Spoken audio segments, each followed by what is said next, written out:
just wish that at the end of the day that you hadn't, because you're not doing anything. It's just been a trial.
Hi everyone, we're not starting just yet, just a call to grab some drinks and have a seat. We'll start in a few minutes. Thanks. I'm going to go the other way.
nearly fell a little bit then. Hi. Hi everyone, my name's Ruby. I'm the Artistic Director here at the Emerging Writers Festival. This evening we are gathering on the lands of the Wurundjeri Woiwurrung people of the Kulin Nation. In paying respects to the traditional owners, elders past and present, and all First Peoples here this evening, I also acknowledge that sovereignty has never been ceded. This is home to the oldest living culture in the world, and it always was and always will be Aboriginal land. EWF joins in solidarity with all peoples resisting colonial and imperial violence and fighting for land back, both here on this continent and across the globe.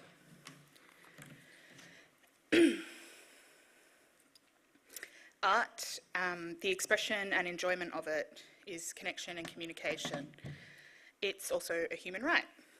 I don't often make a habit of quoting British writers, but in the foreword of Funny Weather, Art in Emergency, Olivia Laing writes that art provides us with material with which to think, that it has left her with a long-standing interest in how a person can be free, and how especially to find a freedom that is shareable and not dependent upon the oppression or exclusion of other people. Welcome to the program launch for the 2024 Emerging Writers Festival, Divinations. We're so glad you can make it to celebrate with us. Tonight you can look forward to hearing from 4 artists in this year's festival, as well as our program coordinator and associate producer, as they all speculate on the possibilities of creativity and literature. For months, I've been pouring through my personal archives, notebooks and documents and emails from my time at Emerging Writers Festival. I've been looking for something neat and exact and poignant to say here, something that encompasses the context of making this festival and then encapsulates how we want to present the program to you tonight. But the artists you'll hear from this evening and throughout the festival speak for themselves, and that's the point. That is what EWF does. It is a place for emerging writers to share their words and their worlds. This is a platform we're privileged to hold, and so it is our responsibility to share it with those whose work will shape the landscape of art and art's work on this continent and abroad. Those who use language not as a weapon of oppression, but as a tool against it. As a development organisation, EWF is not only for emerging writers, but also emerging arts workers. In our office here at the Wheeler Centre, we often find that there is a high crossover in these practices. It's also a case for a lot of the festival attendees, and that's what makes EWF special. With at the very least 70% of our events free to attend every year, there is a unique relationship between making art and enjoying it that is fostered through this festival. My very first EWF event was held here in this room. It was very early in the morning, and it was a communal discussion event all about food and storytelling, about how they're connected and what they each preserve and observe. The first time I hosted a program launch event, I did so via a pre-recorded video in my parents' backyard, with the mop drying against the bricks in the background. I'm immensely proud of the hard work it took to make that 2020 digital festival. I'm grateful for the guidance and knowledge of the people who were at EWF before the current team, who laid that groundwork, which made not only a digital festival, which made it not only a possibility, but a reality. Since 2020, EWF has run 2 entirely digital festivals and 2 hybrid festivals, with a third to come. As well as our unique, as well as our unique program of residencies, projects and prizes, and a combined 5 seasons of our podcasts, vignettes and crossings, bringing you the work of hundreds of emerging artists. I'm not quite sure where I would be or what I would be doing if I had not found this festival.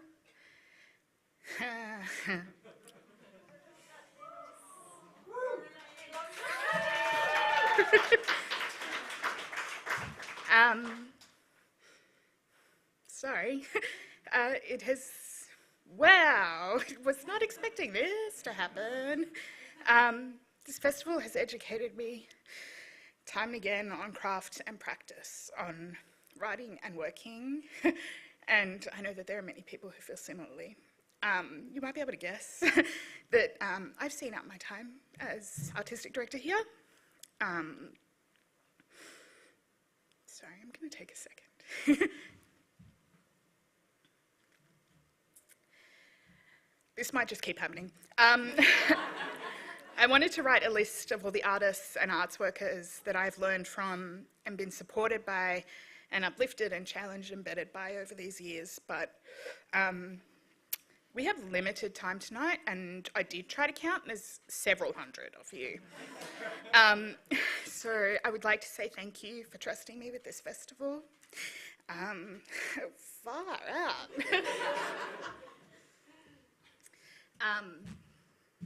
And yeah, for everything else.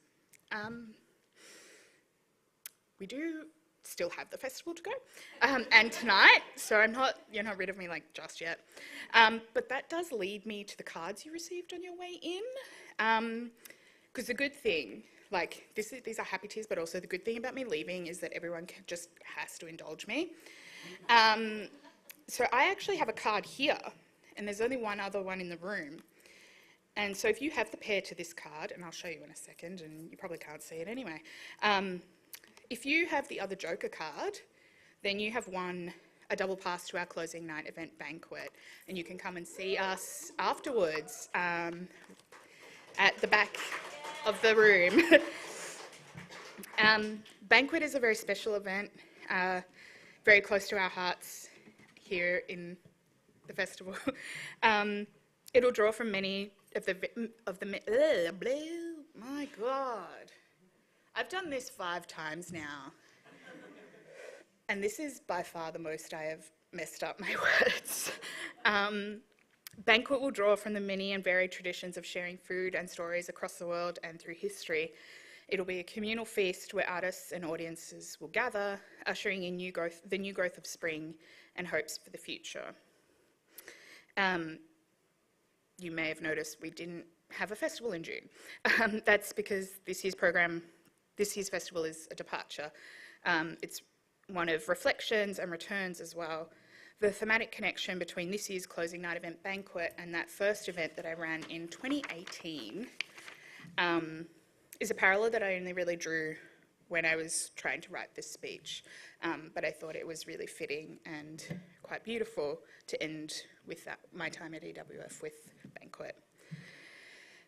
At the back of the festival guide, which I must say is pretty beautiful, you'll find that there are, amongst other things, like a game of bingo that you can actually all tick off, like the first one tonight, because you're here. Sorry, it's the second one. But there's notes pages at the back as well. And there are a few different ones. There's writers that you've met at the festival to connect with your next source of inspiration. There's also a page for quotes. And I'm going to write this one down at the back as a reminder. We're so often told that art can't really change anything, but I think it can. It shapes our ethical landscapes. It opens us to the interior lives of others. It is a training ground for possibility. It makes plain inequalities, and it offers other ways of living. My hope for you this year is that you find words in this festival that you also keep as a reminder, or perhaps that you write some of your own for someone else to return to when the time comes. That's all from me for now. Please join me in welcoming the chair of our board, the wonderful Latoya Forsyth, to say a few words. Thanks.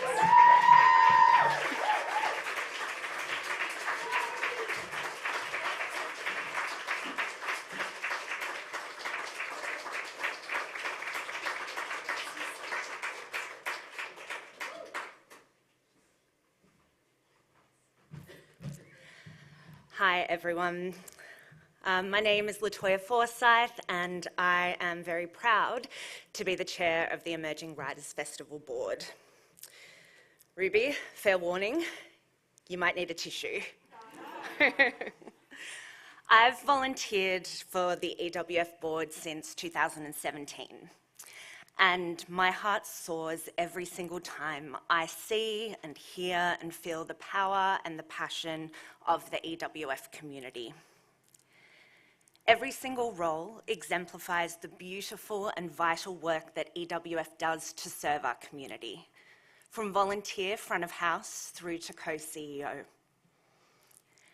At the helm the artistic director, is the heart and soul connector of the festival, curating a meaningful program that speaks to the community, reflects the community, for the community.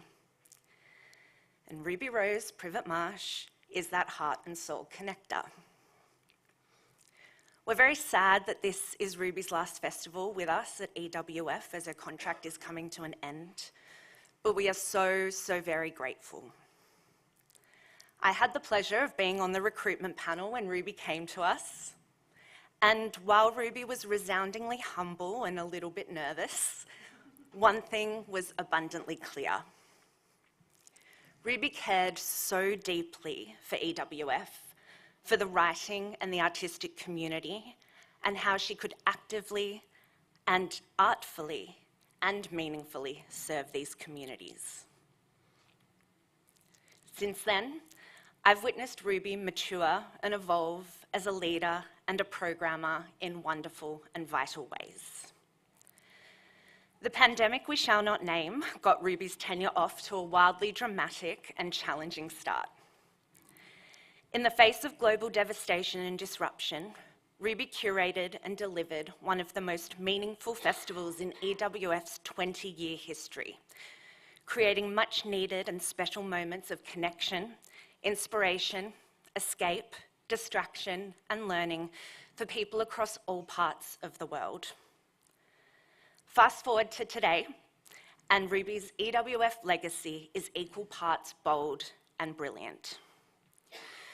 Ruby, as we etch closer to your last festival as artistic director, we will take every moment moving forward to celebrate you and all you have done for EWF. The theme for this year's festival, Divinations, is apt in many ways.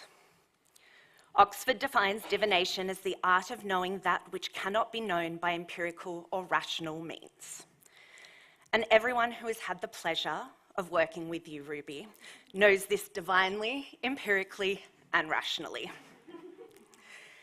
Your ability to curate and build community for emerging writers, readers, and literature lovers is truly special. Your work inspires curiosity and connection. It asks important questions and is a catalyst for critical and creative thinking and conversations. Your heart and soul is evident in all that you do. Your empathy is omnipresent. Your care for others is deeply genuine. And your art and your intellect is rare. Your next chapter and future ahead will undoubtedly be divine. So on behalf of the board and the entire team at EWF, we say the biggest thank you to you. Bring on your last festival and all that you have generously curated for the EWF community. And if everyone in the room could please join me in showing much love and appreciation for Ruby and for what will be one of many rounds of adoration and applause between now and the festival night's close. Join me in saying, here's to Ruby.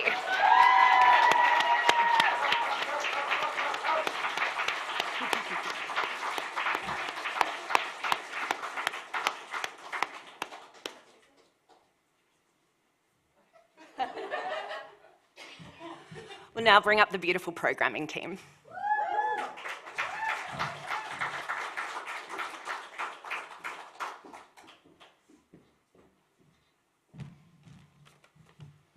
Hi, everyone. Thank you so much for being here. Me and Kanika totally echo everything that Latoya just said. We're so privileged, and it's a massive honor to be here tonight and to work at this beautiful festival. I'd like to introduce you to EWF's associate producer, Kanika Chopra. And I'd like, can everyone hear me? Sorry. Yeah, also so grateful to be here. So much more emotional than I thought this would be. But yeah, and this is Jess Zanoni, the program coordinator at EWF. We've written some brief creative reflections on the theme of divinations and the experience of programming the festival more broadly. Thanks so much for being here, everyone, and we hope you enjoy. My first ever divination came in the form of the first letter of my name being baked, picked in relation to my parents' names, the alignment of the stars, and when I was born. Calculating all of this, my parents were given 2 options to ensure I have the best luck in life with the name they end up choosing. That's why I'm called Kanika. When I was 12 years old, I had to choose a saint name that would become an unofficial name for my confirmation. I remember quite quickly, easily, landing upon the Archangel Gabriel, a patron saint of messengers and communication, a herald of visions. Gabriel had somewhat of a macabre connotation due to his often serious visits to figures in the Bible, but even back then, I was drawn to the intensity that he represented. I think of how Gabriel relates to my role at this festival, delivering news, helping to materialize future events. When I don't know where to begin, my usual solution to that is making a list. I do this when I'm overwhelmed, sad, angry, happy, and even confused.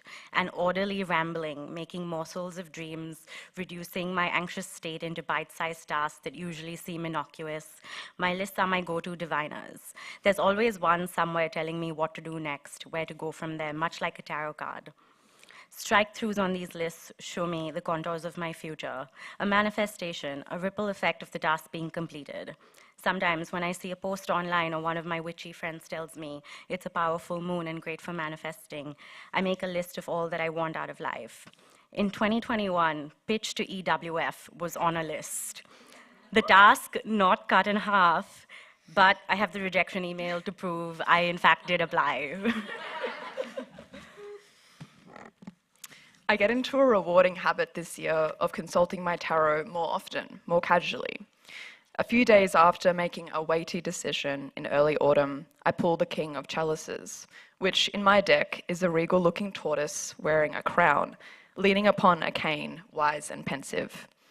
I read that the card represents mastery over the realms of emotion, creativity, and the unconscious. The king is level-headed, diplomatic, and compassionate to others.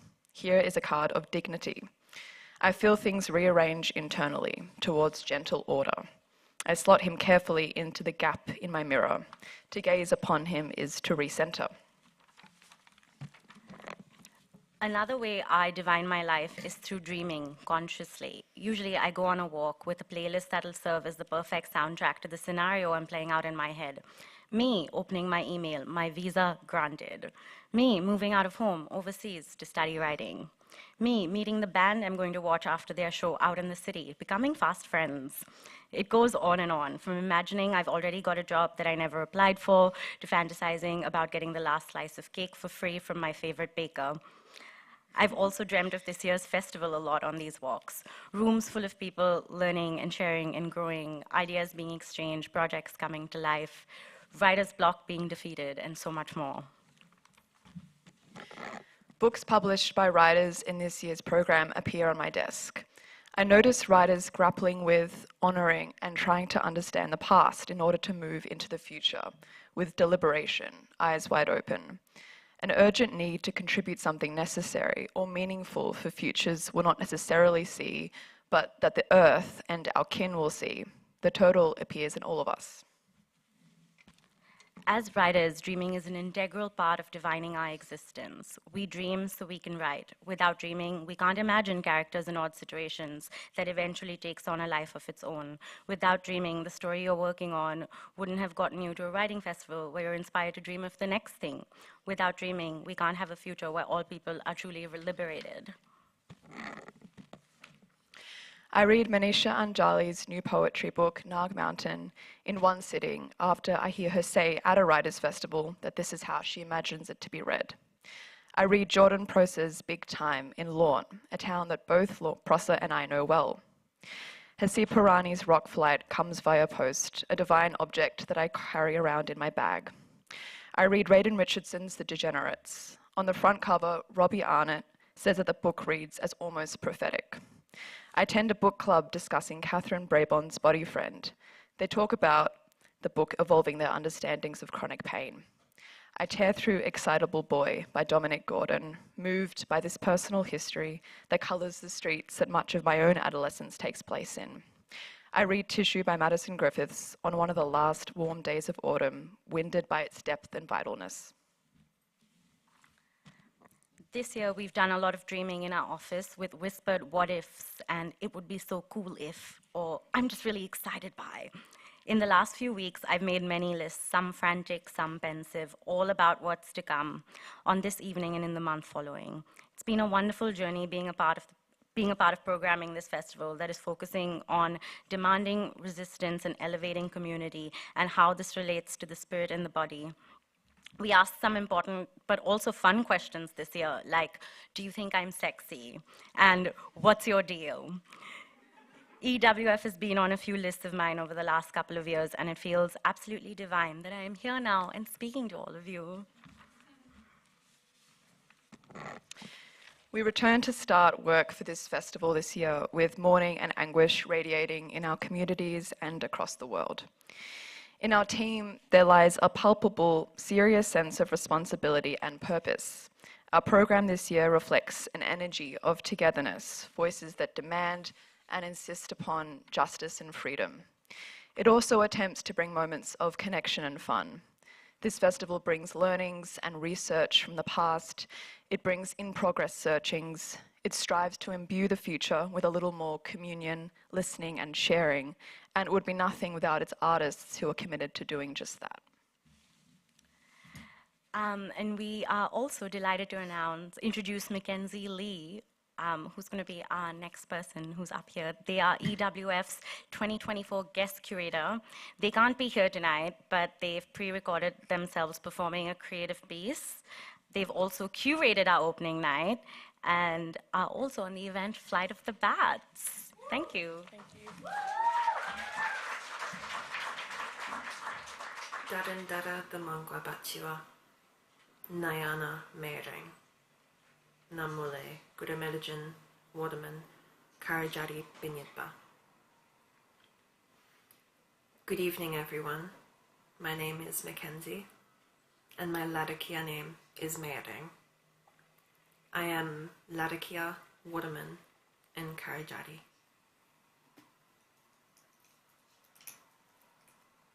Before I begin, I want to express my deepest gratitude to be joining you here virtually in Nam, lands of the Kulin Nation, including the Wurundjeri and Boonwurrung peoples.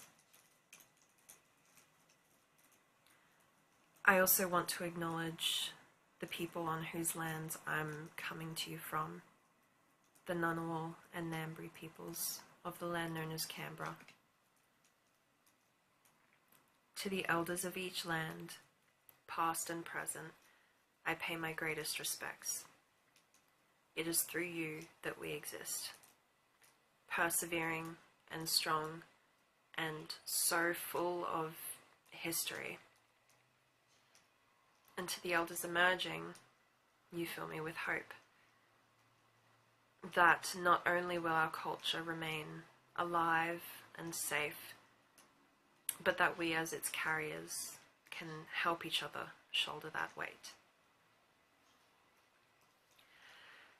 I have observed the concept of divination through multifocal lenses as a familiar tool of my spiritual practices and as an unknown, uncertain practice of the cultures I have inherited and am still learning about myself. I am divine, a diviner. The following poem is about one of my favorite forces of nature and is titled Guyugwa Nimbira.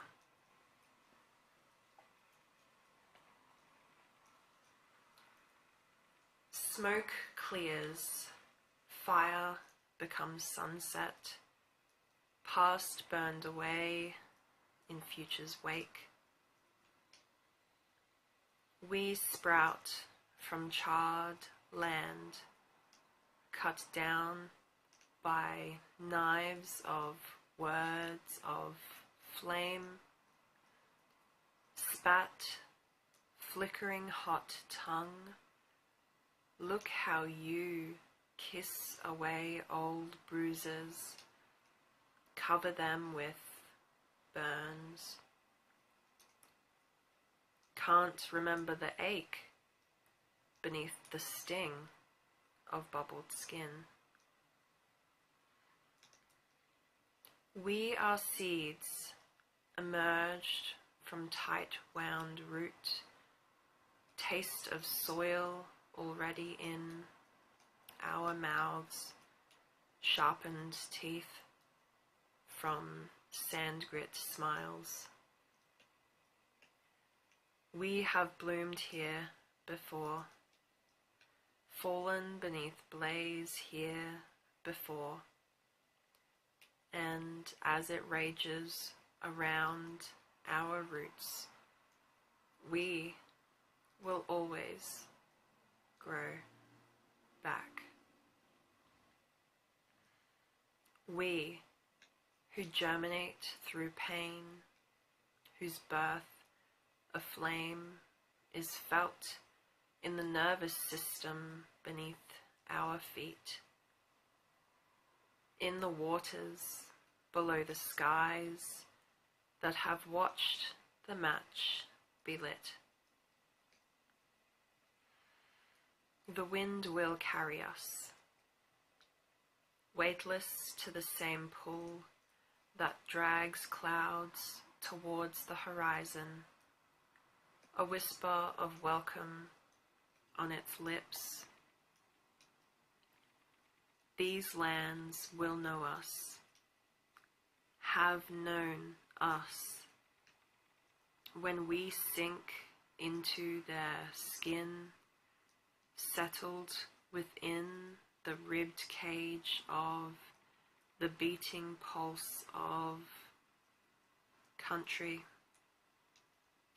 where the heat of blaze has scorched its mark, our hands on the fire stick, theirs on the gasoline. They don't know the embers are us, born from it, creating it, our hands on the fire stick.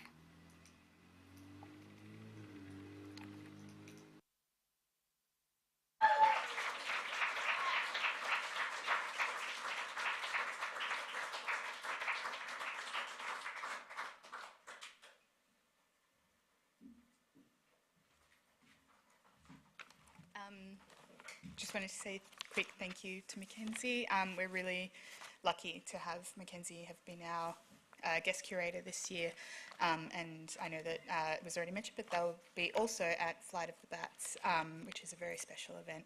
I'd like to welcome Madison to the stage to do their reading.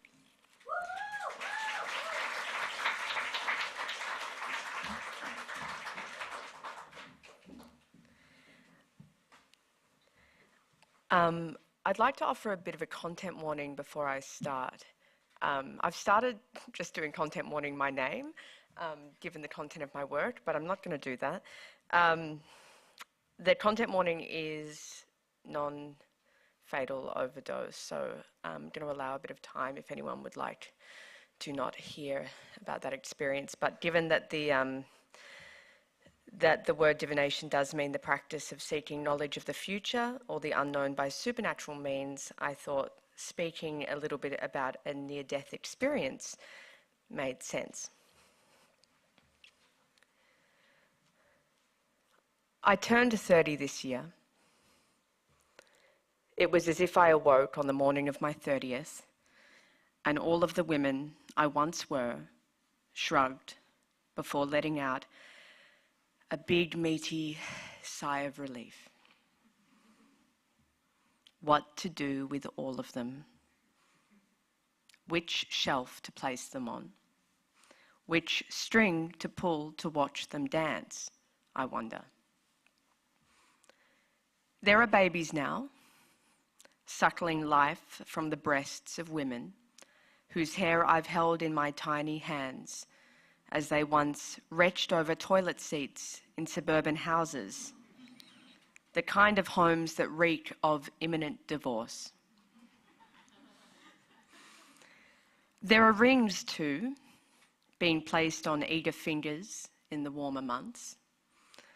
I have loved and lost, have had a womb that has waned and winced, have ended a pregnancy, a handful of relationships, a lease or 4, have starved myself, have gorged.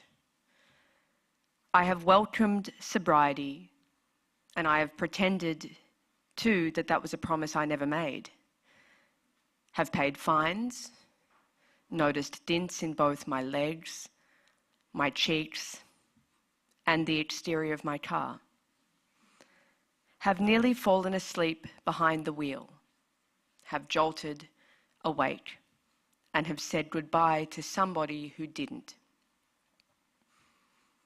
have looked my mother square in the face, have looked my mother square in the face again and saw a person, not a mother, looking back at me, have closed the windows to block out the sun, have considered the size and mood of a low-hanging moon, have done it all again and will do once more, have crawled out from the dusty sprawl of a small town and pined for cities, and then again for smallness, quiet, have written about it all and then some.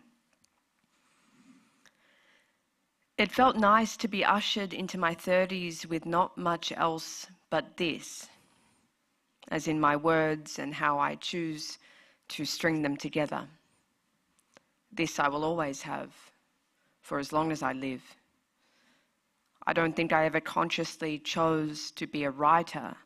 I think I just didn't know how not to, how to let life and all its kinks wash over me without having the disastrous and at times hideous impulse to consider it once more, consider it again, to have it marinate a little longer, and perhaps even to afford it a comma or two. What if all of us were afforded the privilege to recount our lives in this way? What would we say? Why would we say it? And to whom? What letters would we draft, nervous and sweaty? Who would we dedicate our musings to? Who would we blame, thank, plead with? I want each of you to consider that for a moment, until it feels almost indulgent to do so, until each of you are made full. Full first of your own shit, and second of how it feels to round it out in the grooves of your mouth, to describe it, to have said shit attach itself to a word or 10, on a page or 20. I felt embarrassed a little while ago while coming to in a friend of a friend's warmly lit apartment after having snorted something I shouldn't have. My limbs and breath caved in on themselves as if my body, like the many women I've been throughout my 20s, had shrugged and coughed and thought it best now to retire. I'd be lying if I said I wasn't scared right then and there. Of course I was, while my best friend cradled my face in her hands. I'm embarrassed even now to mention this experience, which feels like a very ridiculous admission given there's a world in which I didn't need to mention this. But then where would it live? On which door, riddled with locks, would it knock? Until I begrudgingly peered through the looking glass and asked it to mouth aloud its name, to beg it to just come back later, when nobody else is around, and even then to expect no response. It's not as if the program coordinators insisted I speak to the crowd here today at the Wheeler Centre about the time I nearly died a soft, small chemical death. Perhaps you'll be comforted or repulsed to know that in much the same way no editor has ever expected me to hold a microphone to my vagina and have it confess to something it probably shouldn't have, be it pain or abortion or hot and heaviness. No, but something else in me demands I write about the experiences I cannot hold alone without the repose of syntax. As if ever I start to feel something akin to shame or confusion or discomfort, my pen operates like a mad keen shaman and grinds it into something better, something nicer, something that rolls off of the tongue instead. I was embarrassed that evening, as when I eventually came to, I looked warmly at my best friend and said, "Don't worry, I'm going to write about this." It didn't work. She was still worried. But somehow on the precipice of something a little awful, I thought only about writing, about how much left there is to say. And I was embarrassed still because in a lot of ways it felt like I was admitting an inappropriate version of "we will look back at this one day and laugh." But what struck me about the impulse to admit that, even then, was how my compulsion to string the offcuts of my life together by way of sentences and shame proved something of a comfort. That if, for nothing else, I have this. I don't know what my 30s will hold, but I do know that whatever poison it purges, or bliss it evokes, or reckoning it invites, I will find the words to describe it. That as long as language is on my side, so too am I. Thank you.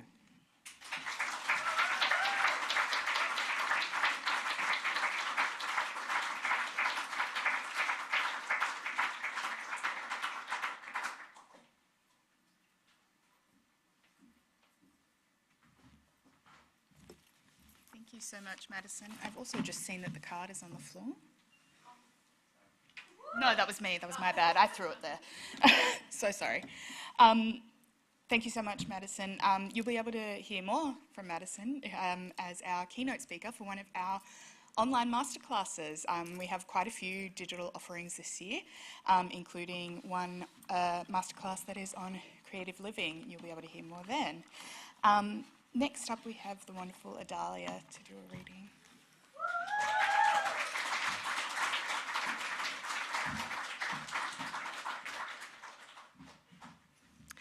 Hello, thanks so much for having me, and congratulations to all of the EWF staff on launching your program.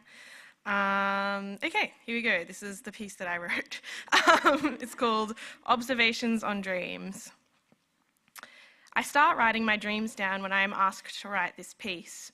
I've always wanted to be the kind of person who keeps a dream diary, or a diary at all, but I don't have the discipline unless it is officially work, a project.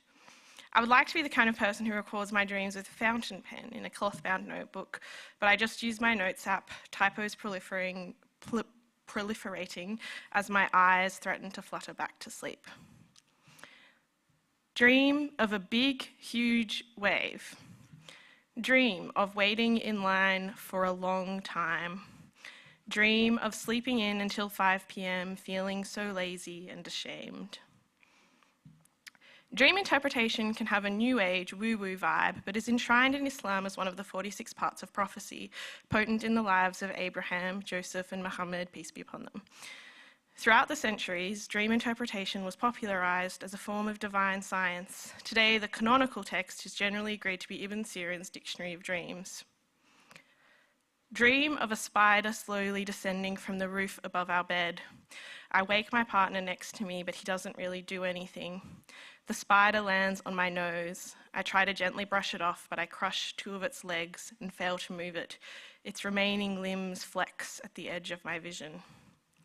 According to Ibn Sirin's Dictionary of Dreams, if one sees a spider hanging down from the ceiling in a dream, it indicates a severe winter in that area. Dreams can be broadly divided into 3 categories. 1, righteous dreams of glad tidings from Allah. 2, evil dreams that cause pain from shaitan. 3, rambling dreams from the mind of oneself. There are some dreams, some details from dreams that disquiet me too much to write down. I assume these are the work of Shaitan. Dream that I'm in high school and have a top locker that is a bit too high for me to reach. As I stretch to open it, I am lifted from my armpits like a baby. When I turn around, it is former EWF Artistic Director Izzy Roberts-Orr. I turn the padlock to my combination, 10, 1/2, 11, 15. According to Ibn Sirin's Dictionary of Dreams, a metal lock in a dream means dignity, safety, piety. According to Ibn Sirin's Dictionary of Dreams, opening a door or lock without a key in a dream means attaining victory over one's enemies through prayer. According to Ibn Sirin's Dictionary of Dreams, if one who is suffering from depression sees himself unlocking a padlock in a dream, it means that his sorrows or sadness will be dispelled. The lock in my dream was metal. I did technically open it without a key, and I do suffer from depression. So thankfully my sorrow will be dispelled and my dignity assured through victory over my enemies. My dreams straddle time strangely. I am some hybrid of myself in the present and myself at 14. I live with both my partner and my mother, but they live separately. I live in neither of their current respective homes, but the block of apartments I grew up in. I am still in high school, but I am also about to marry a man in his 30s. Dream that my ring begins to dissolve in a public bath. Dream that all the wedding dresses I try on have clear plastic panels across the bust, necessitating nipple pasties. Dream of visiting our wedding venue in dirty workout clothing and an old man telling me I'll make a beautiful bride. According to Ibn Sirin's Dictionary of Dreams, I get it, babe, you're engaged. Before I start writing this piece, my dreams are mostly only recorded in texts to friends. I dreamed I got a skipping rope last night, and I was like, man, Selena is going to be so jealous. Had a dream Charlie Puth came into the Wheeler Centre and ended up joining the Australian Poetry Board. I had a dream that I got a Tamagotchi that turned into like a tiny, sexy, shirtless man who played guitar, and when you disciplined him, the animation would be of him getting slapped really hard. According to John Green's paper Towns, nothing is as boring as other people's dreams, but I describe mine anyway. Dream where Timothy Chalamet and I are good friends. We are working together at a water park, and for some reason, this mostly involves going down water slides. According to Ibn Sirin's Dictionary of Dreams, Timothy Chalamet and I would not actually have all that much in common, but watching him in movies and interviews, I still feel a familiar fondness. Dream about a friend I haven't seen much since uni. I go to message him about it, wish him well, suggest to get coffee. I realise the last message in our conversation is also me telling him about a dream I'd had, wishing him well, suggesting a coffee. He hadn't replied. I don't send the message. Thank you so much.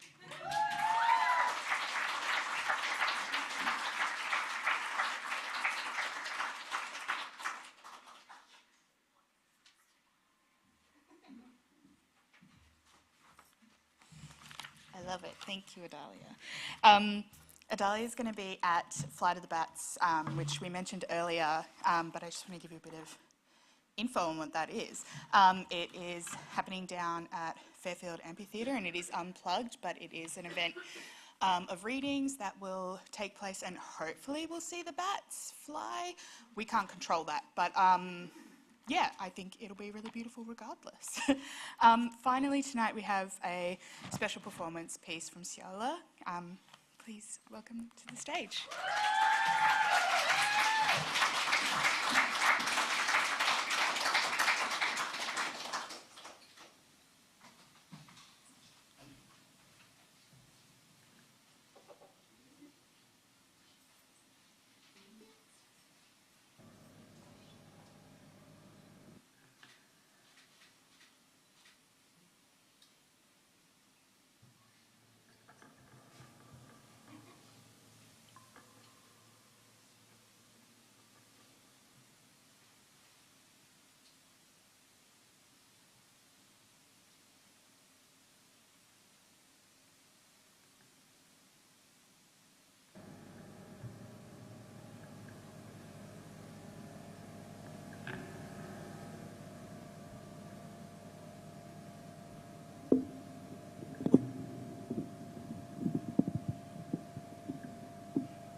I've been listening to an old recording from when I was 5 or 6.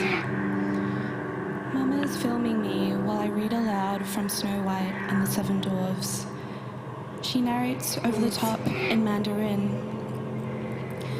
In the recording, I mispronounce the word ebony as Albany, related to the Latin albus, meaning white.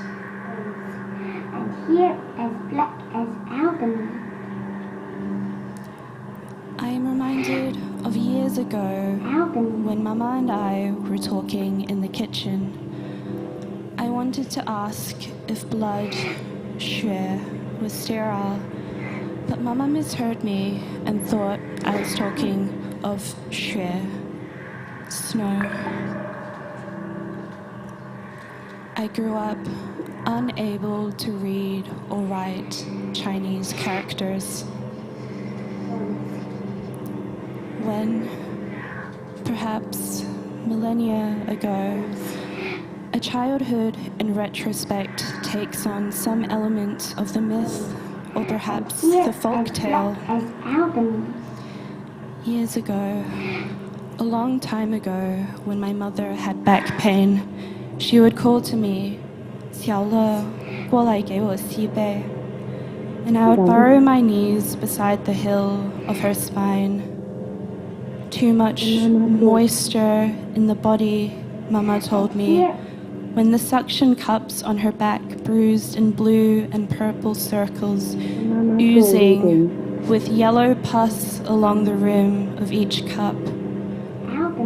I imagine the body as a dark cave, bones dripping, stalactites corroding canals. In childhood, pain and healing were always closely intertwined. My mother boiled bitter gooseberry leaves for me when I began to wheeze. The medicinal herbs at the Zhong Yi throttled the air like hearsay.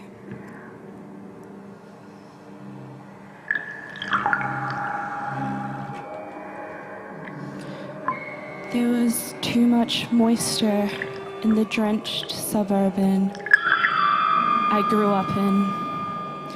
My childhood asthma worsened in the spring, in those humid days that led nowhere. I remember hosed down blood at the Chinese fish market, the stench of guts and stormwater from the green-eyed tanks in our garage, my Pakeha stepfather's angelfish dying with every power cut. The red bricked house of my childhood was adorned with oriental artifacts collected by my Pakeha grandfather, who had once wanted to start a museum.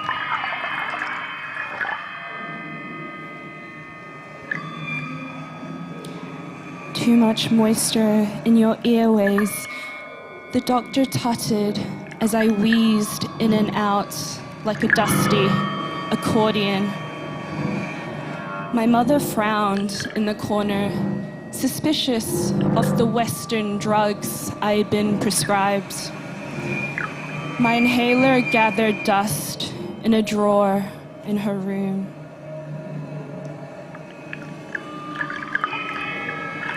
What remains in the drench? I splutter through the miasmic memory lands until I reach my Pakeha grandfather's unbuilt museum, a sunken cathedral where the dead fish rise like awful angels. A Chinese gong is struck to signal my arrival. My Pakeha grandmother greets me at the gate and tells me about an ad she saw between episodes of Border Patrol that will help me get rid of my Chinese eyes. She smiles at me. "You are so beautiful," she says. You look so different from those other Chinese. You glow. The sculpture of a zodiac snake I accidentally decapitated as a child nods to me, the tape around its neck rustling.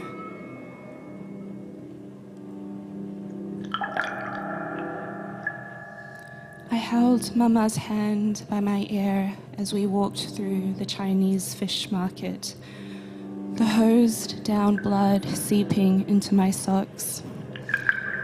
We walked past the bodies of dead fish, gaping eyeballs. We walked through the market to the Zhongyi, where my mother spoke to the elderly man at the counter, telling him of my asthma. When I saw the crocodile corpse packed in ice, I wept. Baobei, darling, my mother consoled me. Don't worry, it's not for you. I promise.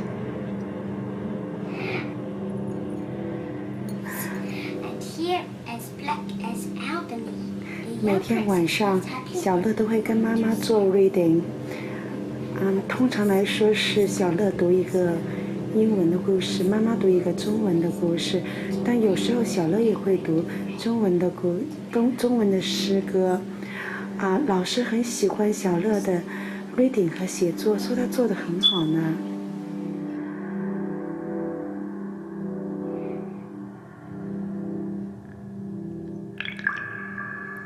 In the recording, where I'm reading in English, Mama narrates over the top in Mandarin.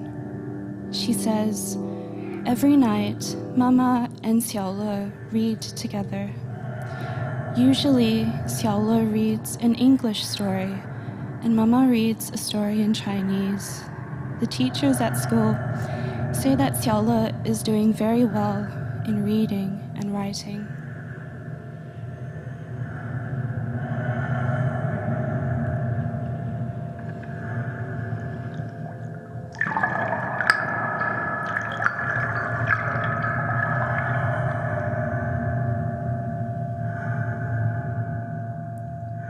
I suspect there are certain stories, as there are certain lies in every childhood, that we do not have the option to refuse.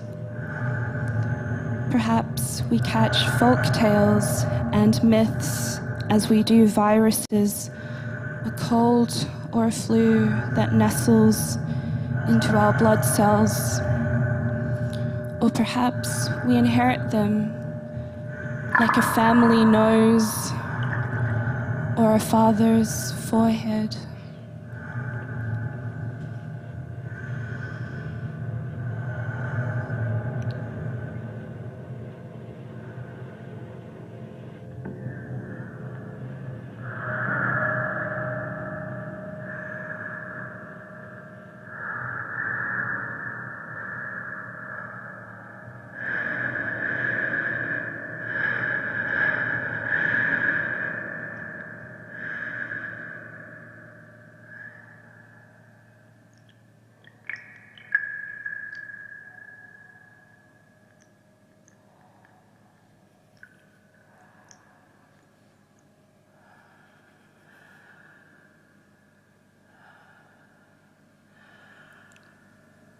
Of course, I swallowed the crocodile stew. Mama had handed me a lie I did not have the option to refuse.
pretty spectacular. Thank you so much, Xiaole. Xiaole will be performing at an event called Trick of Light, which will feature more kind of experimental performances, so how fitting. These have been all our performances for tonight. There are many more to come, but I hope it's been a good taste of the festival ahead.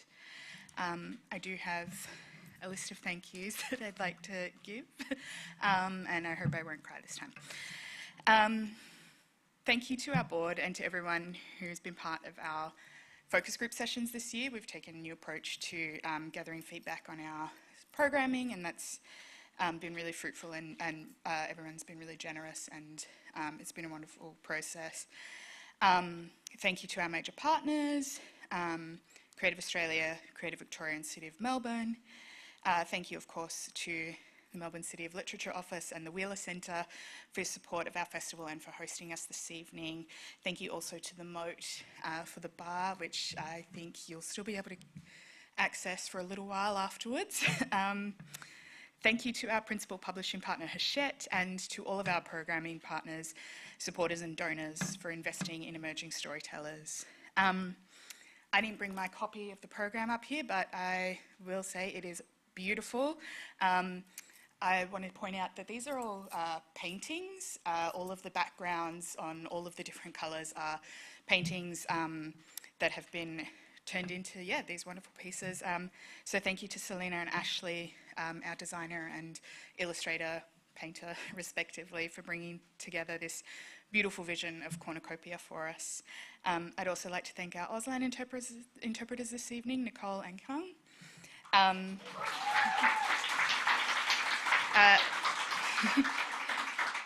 To everybody who's been at EWF during my time here, you all know who you are and how much I appreciate your work. To our current team, Jess, Kanika, there are two, that's not just the same person twice. Kanika, Henry, Megan, Hasib and Eric, it is a privilege to work with and alongside you to make this festival and the rest of our programs what they are. I'm in awe of each of you and the work that you do here and in your own creative and personal lives, pretty much all the time. I can't believe how many incredible people I get to work with. On a personal note, I would like to say thank you to my beautiful partner, Lara, who, amongst many other things, did their best to remove any traces of self-deprecation from the words that I shared tonight. And then, of course, thank you to our audience online and in person and our artists in this festival and the festivals previously. Many of you are both artists and attendees, and without you, we wouldn't have this wonderful festival. This festival is because of you and for you, and if you'd like to be involved, we'll be recruiting for a new artistic director later in the year. It is a big responsibility to be the first place that writers share their works. The fact that so many have returned years later with books under their belts and teachings to pass on to the next generation of great writers is a real testament to the 2 decades of work that this festival's undertaken in this city of literature. Thank you for being here with us tonight to celebrate. Don't forget to tick that off on your bingo card. Whoever is the joker in the room, please, will come and find you, I reckon, in the back corner over there. The rest of the program is online. The festival guide has all of your information there. It is weirdly a guide. So yeah, I really, really hope that you love this program. We have loved putting it together, and we'll see you in spring. Thank you.